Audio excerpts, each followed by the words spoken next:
Hello दोस्तों, स्वागत है मेरा यूट्यूब चैनल में। और आज हम लोग डिस्कस करेंगे topic number 3 of GST refund. तो टॉपिक स्टार्ट करने से पहले मैं आप लोगों से रिक्वेस्ट करूंगा कि मेरे चैनल को सब्सक्राइब कर लीजिए। इसके पहले मैंने रिफंड पे और 2 वीडियो बना चुके हैं, आप उसको भी देखिए। उसके साथ साथ आज जो हम लोग वीडियो पे डिस्कस करेंगे, टॉपिक पे डिस्कस करेंगे, उसे भी आप एक बार देख लो। चलो स्टार्ट करते हैं वीडियो। जैसे कि आप लोग को पता है कि अभी हम लोग रिफंड्स के बेसिक्स डिस्कस कर रहे हैं, जिसमें कि हम लोग लास्ट जो लेक्चर था उसमें हम लोग देखे थे कि जीएसटी का क्या क्या फॉर्म्स होते हैं जो कि हम लोग को अप्लीकेबल रहेगा for the purpose of refund. अभी मैं आपको एक normal work flow in claiming the any refund, GST refund means refund claim करने के लिए आपको क्या वर्क फ्लो होना चाहिए, मैं एक समराइज वे में स्टेप बाय स्टेप बताया। सबसे पहले आप रिफंड एप्लीकेशन फाइल करोगे जीएसटी RFD 01 में।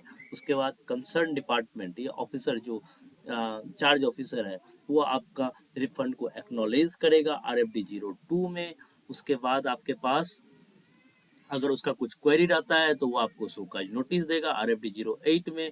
फिर उस शोकाज नोटिस का आप रिप्लाई करो RFD 09 में। अभी तक जो भी हम लोग डिस्कस किए सभी पोर्टल पे होगा। उसके बाद आपको शोकाज नोटिस में वो एक हेयरिंग का डेट भी रहता है, आप वो हेयरिंग अटेंड करने जाओ, ऑफिसर को सब कुछ एक्सप्लेन करो। उसके बाद ऑफिसर क्या करेगा, आपका रिफंड सैंक्शन करेगा या रिजेक्ट करेगा, वो फॉर्म होगा RFD 06। उसके बाद अगर रिफंड आपका सैंक्शन हुआ है तो रिफंड सैंक्शन होने के बाद क्या किया जाएगा, आपका जो भी पैसा रहेगा उसको आपको क्रेडिट करने के लिए एक पेमेंट एडवाइजरी इशू किया जाता है RFD 05 में। उसके बाद मान लीजिए अगर कुछ आपका रिफंड जो रहता है क्रेडिट हो जा, रिफंड का पेमेंट एडवाइजरी जब इशू कर दे RFD 05 में, within 60 day it should be credited to your bank account. ये तो था normal workflow under GST refund. अब आते हैं नेक्स्ट स्लाइड में। रिफंड फाइलिंग स्टार्ट करने से पहले कुछ पॉइंट्स हैं जो कि हम लोग को ध्यान रखना चाहिए, जो कि बहुत ही इंपॉर्टेंट है। मान लीजिए आपने रिफंड के लिए अप्लाई किया था, कुछ पार्ट सैंक्शन हुआ, कुछ पार्ट रिजेक्ट हो गया। अगर वो रिजेक्ट हो गया इसका मतलब ये नहीं कि आपका वो पैसा डूब गया। आप उसके अगेंस्ट में, अगर आपको लगता है कि ये पैसा हमें मिलना चाहिए, you can go to appeal under section 107 और अपील में जाओ। अपील में जो अपीलेट अथॉरिटी है, जो अपीलेट ज्वाइंट कमिश्नर के पास नॉर्मली फाइल जाता है, या मान लीजिए एडिशनल कमिश्नर के पास, उसके पास आपका ये फाइल जाएगा। तब आप वहाँ पे सब कुछ एक्सप्लेन करो उसको। अगर उसे लगता है कि हाँ ये रिफंड आपको मिलना चाहिए, then you may get that refund also.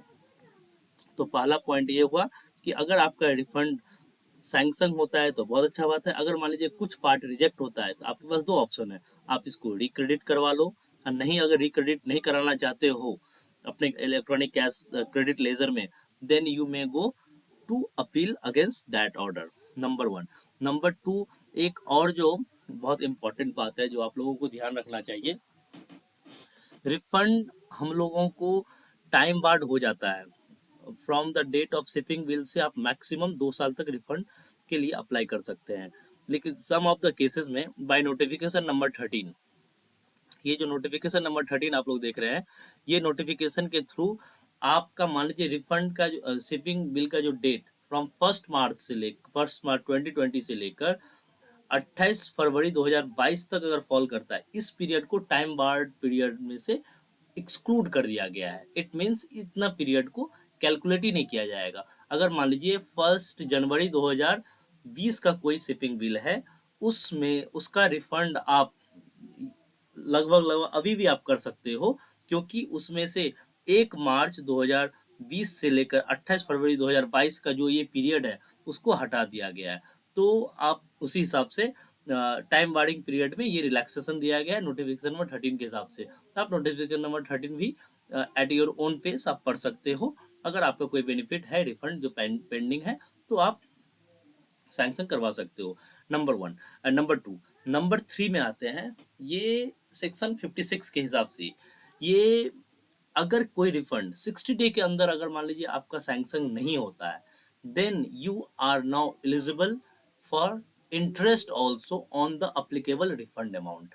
Means मान लो कि आप 1 जनवरी 2023 को आप रिफंड के लिए अप्लाई किए हो। उसके बाद आपका क्या, आपको मैक्सिमम 28 फरवरी तक, या मान लीजिए 1 या 2 मार्च, जो 60 डे होता है उसके बीच में आपका रिफंड सैंक्शन हो जाना चाहिए। मीन्स सैंक्शन होके बैंक अकाउंट में क्रेडिट भी हो जाना चाहिए।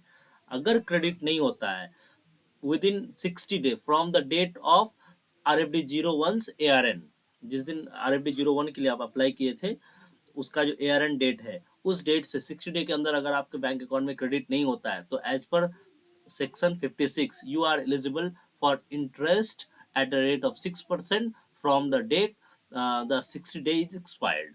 अगर 60 डे एक्सपायर्ड हो जाता है तो उसके बाद आप 6% के हिसाब से आप इंटरेस्ट के लिए एलिजिबल रहते हो। तो ये बहुत पॉइंट है। कोई ऑफिसर अगर आपका मान लीजिए रिफंड सैंक्शन नहीं कर रहा है within 60 day, then you आप उसे छोटा सा बोल दो कि सर अब तो सर आप पे इंटरेस्ट भी लग जाएगा। और माइंड इट, ये जो इंटरेस्ट लगेगा ना, ये घूम फिर के असेसिंग ऑफिसर या चार्ज ऑफिसर जो है उसके पॉकेट से जाता है। ये मैं इंटरनल बात बता रहा हूँ। तो कोई भी ऑफिसर अगर आपका 45 डे के अंदर अगर आपका रिफंड सैंक्शन नहीं करता है, और क्योंकि 15 दिन उसको क्रेडिट होने में भी लग जाता है, तब आपको इंटरेस्ट मिलेगा ही मिलेगा। और एक बात ध्यान रखिए, अगर आपको कभी शोकाज नोटिस देता है डिपार्टमेंट, तो आप ध्यान रखिएगा as per law at least 15 day time you will get to reply against that show cause notice. मतलब 45 दिन from the date of application of refund अगर एक्सपायर हो जाता है तो ऑफिसर शोकाज नोटिस नहीं दे सकता है। ध्यान रखिए, क्योंकि 15 दिन तो आपको एज पर लॉ ही मिलेगा और उसको 60 डे के अंदर क्रेडिट करना रहता है, तो वो नॉर्मली होता नहीं है। तो शोकाज नोटिस भी आपको विद इन 45 दिन ही from the date of application of refund मिलेगा, नहीं तो नहीं मिल सकता है। और ऑफिसर को अगर 60 दिन के अंदर बैंक क्रेडिट नहीं होता है तो you will apply for refund interest also. But interest normally आपको उसके लिए चार्ज ऑफिसर से कनेक्ट होना पड़ेगा, लेकिन वो लोग दे देता है। ऐसा नहीं है कि नहीं रहेगा, लेकिन कितना दिन का डिले होता है ये इंपॉर्टेंट है।